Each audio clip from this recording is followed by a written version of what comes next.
ಅಷ್ಟಕ್ಕೂ ಅರ್ಜುನ್ನ ಕಾಳಿಂಗಪುರಕ್ಕೆ ಕಳಿಸೋ ಉದ್ದೇಶ ಆದ್ರೂ ಏನು?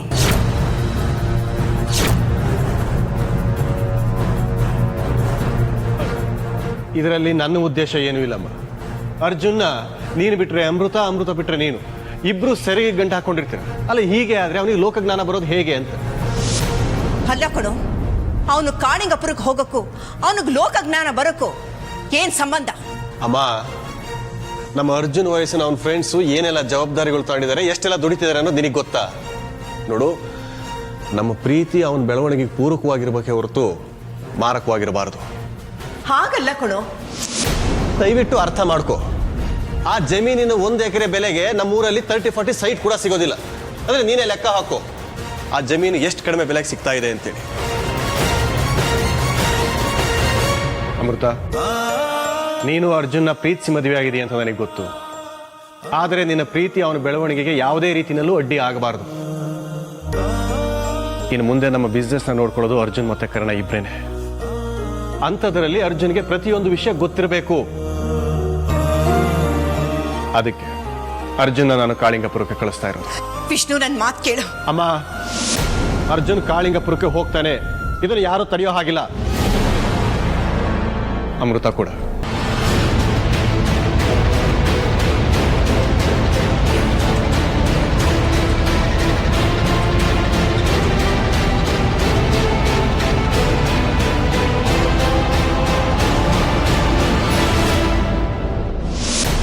ನಿಮ್ಗೆ ಯಾಕೆ ನನ್ನ ಮನಸ್ಸು ಅರ್ಥ ಆಗ್ತಿಲ್ಲ? ನನಗೆ ಅರ್ಥ ಆಗ್ತಾ ಇದೆ. ಅಪ್ಪನ ಮಾತು ಯಾಕೆ ನಿಮಗೆ ಅರ್ಥ ಆಗ್ತಾ ಇಲ್ಲ? ಅಲ್ಲ, ನನಗೆ ಜವಾಬ್ದಾರಿ ಬರಲಿ ಅಂತ ತಾನೇ ಅವ್ರು ಈ ರೀತಿ ಮಾಡ್ತಾ ಇರೋದು. ಅದು ಸರಿ, ನೀವ್ಯಾಕೆ ಇಷ್ಟೊಂದು ಹೆದರ್ಕೊಂಡಿದ್ದೀರಾ? ಇಲ್ಲ, ನಿಮ್ಮನ್ನ ಅಲ್ಲಿ ಕಲಿಸೋದಕ್ಕೆ ಯಾಕೋ ನನ್ನ ಮನಸ್ಸು ಒಪ್ತಾ ಇಲ್ಲ. ರೀ, ನಾನೇನು 4 ವರ್ಷಕ್ಕೆ ಹೋಗ್ತಾ ಇಲ್ಲ ಅಥವಾ 4 ತಿಂಗಳಿಗೆ ಹೋಗ್ತಾ ಇಲ್ಲ. ಹೋಗ್ತಾ ಇರೋದು 4 ದಿನಕ್ಕೆ. ಸಮಾಧಾನವಾಗಿ ಕಳಿಸ್ಕೊಡ್ರಿ, ಸ್ವಲ್ಪ ನಗ್ರಿ.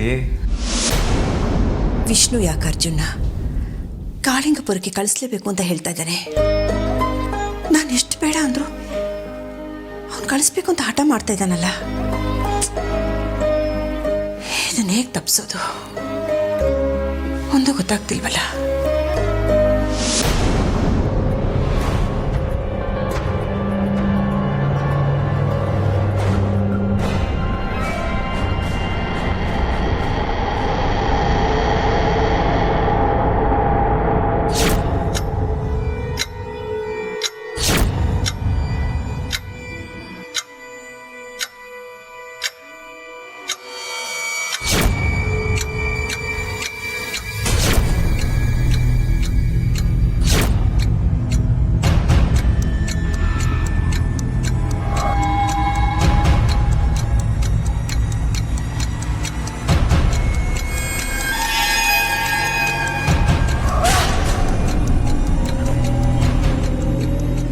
ಯಾರು? ಯಾರಲ್ಲಿ?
ಇದ್ದಂಗಿದ್ದಾನೆ.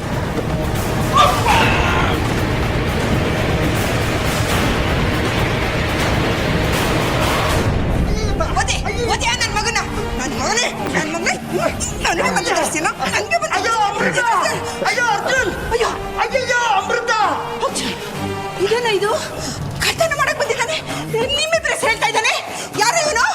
ಗೊತ್ತಿಲ್ಲ, ನೋಡ್ತೀನಿ ರಜಿ.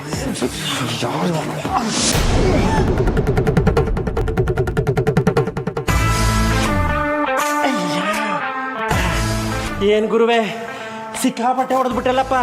ಬಿಟ್ಟಿ ಸಿಕ್ಕಿದ ತಕ್ಷಣ ಕಡಲೆಪುರಿ, ಬತಾಸು, ಬೆಂಡು ಎಲ್ಲ ಒಟ್ಟೊಟ್ಟಿಗೆ ಸೇರ್ಸಿ ಕೊಟ್ಬಿಟ್ಟಲ್ಲಪ್ಪ. ಮನೆಗೆ ಬರ್ಬೇಕಂದ್ರೆ ಸೀದಾ ಬರೋದು ಬಿಟ್ಟು ಈ ರೀತಿ ವೇಷ ಹಾಕೊಂಡ್ಬರ್ತಾರೆ ದೊಡ್ಡ. ಗುರುವೆ, ನಮ್ಮ ಎಂಟ್ರಿ ಲೇಟ್ ಆದರೂ ಲೇಟೆಸ್ಟಾಗಿರಬೇಕು ಅಂತ ನಿಮ್ಮ ಮನೆಯವ್ರಿಗೆಲ್ಲ ಚಮ್ಮಕ್ ಕೊಡಬೇಕು ಅಂತ ಹಿಂಗೆ ಮಾಡಿದೆ. ಬಯಸದೇ ಬಂದು ಭಾಗ್ಯ ಅನುಭವಿಸು. ಅರ್ಜುನ್, ಯಾವ್ದೋ ಇದು ಕೋತಿ? ಕಳ್ಳಿ. ಯಾಕಜ್ಜಿ ಕನ್ನಡಕ ಹಾಕೊಂಡಿದ್ರು ಕಣ್ಣು ಸರಿಯಾಗಿ ಕಾಣಿಸ್ತಿಲ್ವಾ?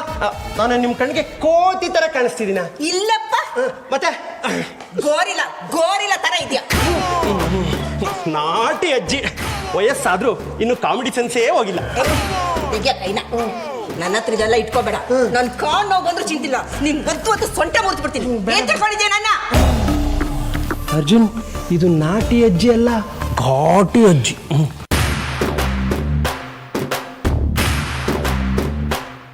ಲೇ ಅರ್ಜುನ್, ಅವನು ಯಾರು ಏನು ಅನ್ನೋದನ್ನ ಸ್ವಲ್ಪ ಪರಿಚಯ ಮಾಡಿಕೊಡು. ಸಾರಿ ಅಪ್ಪ, ಇವನು ನಂದ ಅಂತ ಅಂಡಮಾನಿಂದ ಬಂದಿದ್ದಾನೆ. ಅದಕ್ಕೆ ಕಾಡು ಮನುಷ್ಯನ್ ತರ ಆಡ್ತಿದ್ದಾನೆ.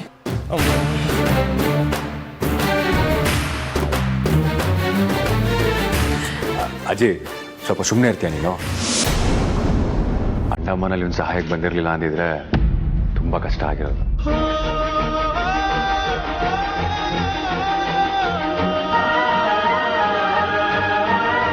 ಅಮೃತ ಅತ್ಕೆಮ್ಮ, ಹೇಗಿದ್ದೀರಿ? ಅಪ್ಪ, ಅಂಡಮಾನಲ್ಲಿ ನಡೆದಿದ್ದ ಇನ್ಸಿಡೆಂಟ್ ನೆನೆಸ್ಕೊಂಡ್ರೆ ನನ್ಗೀಗ್ಲೂ ಮೈಯೆಲ್ಲ ಜುಮ್ ಅಂತಿದೆ.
ಬಾಯ್ ಅದಕ್ಕೆ ಬಾಯ್.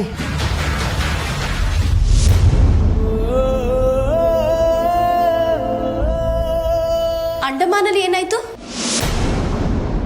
ಆಂಟಿ, ಅದು ಅಂಡಮಾನಲ್ಲಿ ತುಂಬ ಬಿಸಿಲಲ್ವಾತೆ, ಅಲ್ಲಿ ನನ್ನ ತಲೆ ತಿರುಗಿ ಬಿದ್ದೋಗ್ಬಿಟ್ಟಿದ್ದೆ, ಅದನ್ನು ಹೇಳೋದಕ್ಕೆ ಹೋಗ್ತಾ ಇದ್ದಾರೆ ಅಲ್ವೇ ನಂದವ್ರೆ? ಹೌದು ಹೌದು ಆಂಟಿ, ಹೌದು. ಹಾಗೆ ನಾವು ಟಿಕ್ ಫಾರೆಸ್ಟ್ ಅಲ್ಲಿ ನಾನು ಅಮೃತ ಅವರು ಕಳೆದು ಹೋಗ್ಬಿಟ್ಟಿದ್ರಿ. ಇವನೇ ತುಂಬಾ ಸಹಾಯ ಮಾಡ್ದ. ಹೌದೌದೌದು, ಕಳೆದೋದಾಗ ನಿಂಬೆಹಣ್ಣು ಜ್ಯೂಸ್ ಎಲ್ಲ ನಾನೇ ಕೊಟ್ಟಿದ್ದು ಅಲ್ವೇನೋ? ಸರಿ, ಕೂತ್ಕೋಪ್ಪ, ಕಾಫಿ ಮಾಡ್ಕೊಂಡು ಬರ್ತೀನಿ. ಸರಿ ಆಂಟಿ.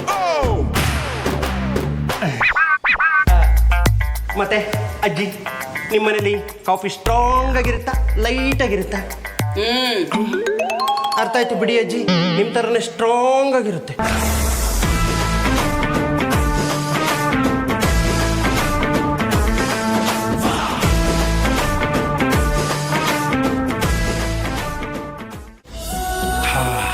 ಹಬ್ಬ ಅಂತೂ ಅಂಡಮಾನಿಂದ ನಾನು ಇಲ್ಲಿಗೆ ಬರೋದಕ್ಕೆ ನಾನು ಏನೇನು ಕಷ್ಟಪಟ್ಟೆ ಅಂತ ನನಗೆ ಮಾತ್ರ ಗೊತ್ತು ಬ್ರೋ. ಯಾಕೋ ಟಿಕೆಟ್ ಕಾಸಿಲ್ದಲೆ ಅಮ್ಮ ತಾಯಿ ಅಂತ ಬೇಡ್ಕೊಂಡು ಬಂದಿಯೇನೋ. ಅಜ್ಜಿ, ನಾನೇನು ನಿನ್ನ ಕಣ್ಣಿಗೆ ಭಿಕ್ಷಕನ ಥರ ಕಾಣಿಸ್ತೀನ? ಭಿಕ್ಷುಕಕ್ಕಾದ್ರೂ ಮುಖದಲ್ಲಿ ಒಂದು ಕಳೆ ಇರುತ್ತೆ, ನಿನ್ನ ಮುಖದಲ್ಲಿ ಅದು ಇಲ್ವಲ್ಲ. ಮಾರಿ ಕಣ್ಣು ಹೋರಿ ಮೇಲೆ ಅನ್ನೋ ಹಾಗೆ ನಿನ್ನ ಕಣ್ಣು ಯಾಕಜ್ಜಿ ಯಾವಾಗಲೂ ನನ್ನ ಮೇಲೆ? ಜಗತ್ ಬಿಟ್ಟು ಅಂದ್ರೆ 32 ಅನ್ನು ಉದ್ರ ಬಿಡ್ಬೇಕು. ಅಲ್ಲ ಅಜ್ಜಿ, ನಾನು ಏನಂದೆ ಅಂತ ಈ ರೇಂಜ್ ಕೋಪ ಮಾಡ್ಕೊತಿದ್ಯಾ? ಏಯ್, ಎಷ್ಟೋ ಧೈರ್ಯ ನಿನ್ಗೆ, ನನ್ನೇ ಮಾರಿ ಅಂತೀಯಲ್ಲ.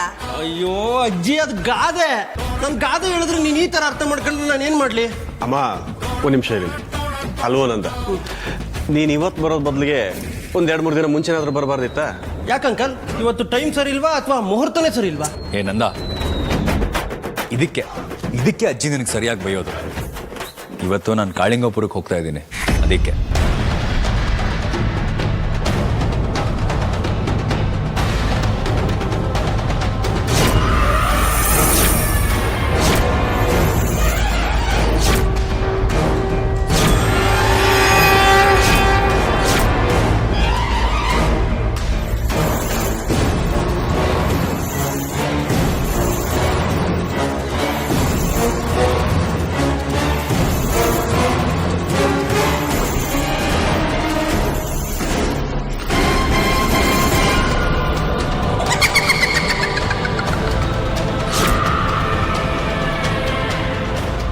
ಬ್ರೋ, ನೀನು ಎಲ್ಲಾದರೂ ಹೋಗಪ್ಪ, ನಾನು ಮಾತ್ರ ರಾಮನ ಹಿಂದೆ ವಾನರ ಇದ್ದಂಗೆ ನಿನ್ನ ಹಿಂದೆನೇ ಇರ್ತೀನಿ.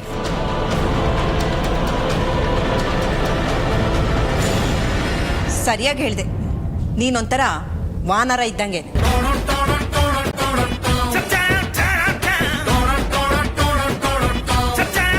ಈ ಮುದುಕಿ ಎಲ್ಲೋದ್ರೂ ನನಗೆ ಬಿಸಿನೀರು ಕಾಯಿಸಕ್ಕೆ ನೋಡ್ತಾ ಇರ್ತಾಳೆ. ಏನೋ ಗುಣಗ್ತಾ ಇದೆಯಾ?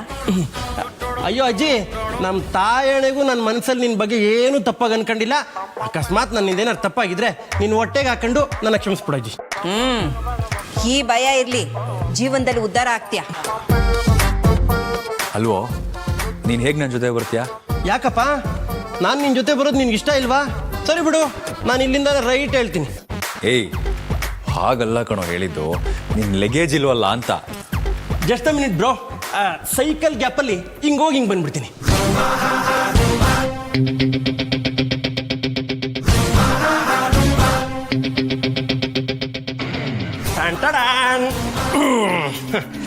ನೋಡು ಬ್ರೋ, ಕಾಳಿಂಗಪುರಕ್ಕಲ್ಲ, ನೀನು ಸಿಂಗಾಪುರಕ್ಕೆ ಹೋಗು, ನಾನು ನಿನ್ನ ಹಿಂದೆನೇ ಇರ್ತೀನಿ. ಲಗೇಜ್ ಸಮೇತ ಬಂದ್ಬಿಟ್ಟಿದ್ದೀನಿ.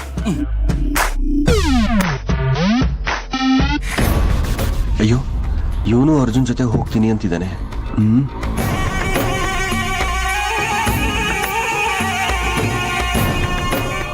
ಹೋಗ್ಲಿ ಬಿಡು, ಫ್ರೆಂಡ್ಸ್ ಜೊತೆ ಹೋದಾಗ ಏನೋ ಆಗಿ ನ್ಯಾಚುರಲ್ ಆಗಿ ಅರ್ಜುನ್ ಸತ್ತ ಅಂತ ಅನ್ಸುತ್ತೆ. ಅರ್ಜುನ್, ಈ ಪ್ರಯಾಣ ನಿನ್ನ ಕೊನೆ ಪ್ರಯಾಣ ಆಗುತ್ತೆ. ಈ ನಿನ್ನ ನಗು, ಈ ನಿನ್ನ ಸಂತೋಷ ಎಲ್ಲ ಇನ್ನು 3-4 ದಿನಗಳು ಮಾತ್ರ. ಆಮೇಲೆ ನಿನ್ನ ಉಸಿರು ಶಾಶ್ವತವಾಗಿ ನಿಂತು ಹೋಗುತ್ತೆ.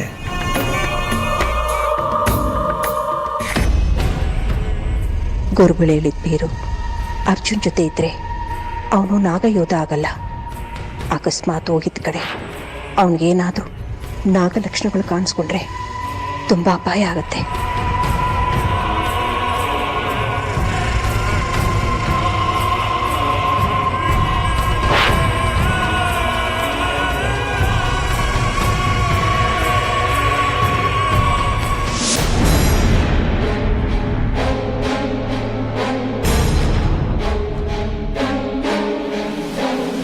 ತ್ರಿವೇಣಿ ಯಾಕೆ ಇಲ್ಲಿಗೆ ಬಂದಿದ್ದಾಳೆ? ಅಮೃತನ ಕೋಣೆಯಲ್ಲಿ ಇವಳಿಗೇನು ಕೆಲಸ?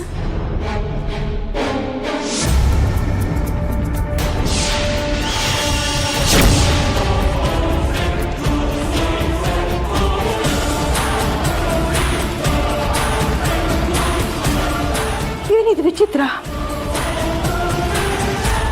ಯಾರಿಲ್ವಲ್ಲ?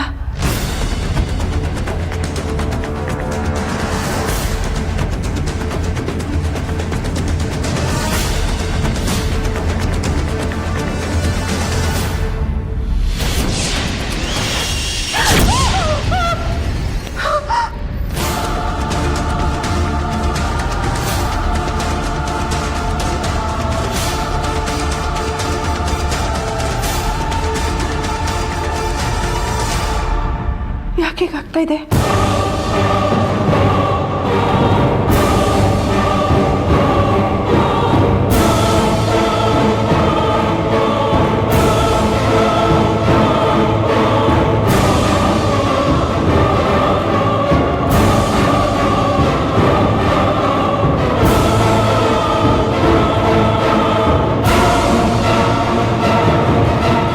ಯಾರೂ ಇಲ್ಲ ಇಲ್ಲಿ. ಯಾಕಾಗಾಯ್ತು? ಆಮೇಲೆ ಬಂದು ನೋಡಿದ್ರೆ ಆಯ್ತು.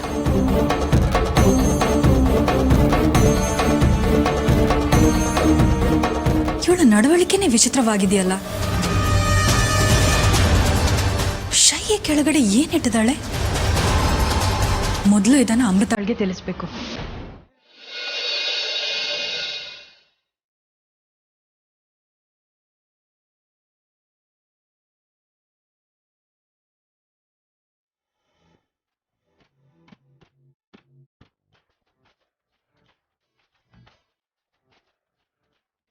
ಅರ್ಚನವ್ರೆ, ಏನಿದು? ಏನೋ ನಿನ್ನೆ ಮೊನ್ನೆ ನೋಡೋರ್ ಥರ ನೋಡ್ತಾ ಇದ್ದೀರಲ್ಲ. ನಾನು ನಿಮ್ಮನ್ನ ಎಷ್ಟು ದಿನದಿಂದ ಎಷ್ಟು ವರ್ಷದಿಂದ ನೋಡಿದ್ರೂ ನನ್ನ ಕಣ್ಣಿಗೆ ನೀವು ಪ್ರತಿದಿನ ಪ್ರತಿ ಕ್ಷಣ ಹೊಸದಾಗಿ ಕಾಣ್ತೀರ. ಸರಿ, ಈಗ ಯಾಕೆ ಈ ರೀತಿ ನೋಡ್ತಾ ಇದ್ದೀರಾ ಅಂತನಾದರೂ ಹೇಳಿ. ಒಂದು ವಾರ ನಿಮ್ಮನ್ನು ಬಿಟ್ಟು ಹೋಗ್ತಾ ಇದ್ದೀನಲ್ಲ, ಅದಕ್ಕೆ.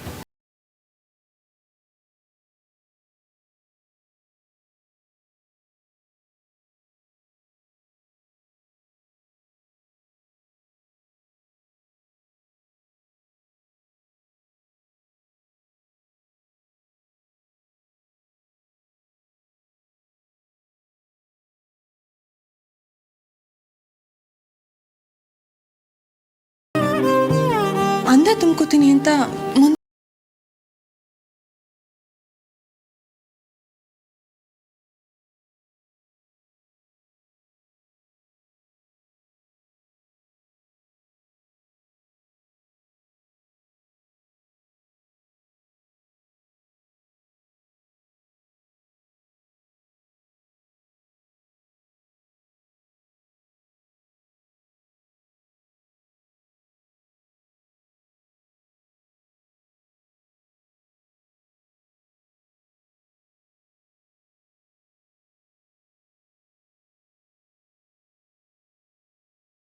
ಅದೆಲ್ಲ ಬೇಡ.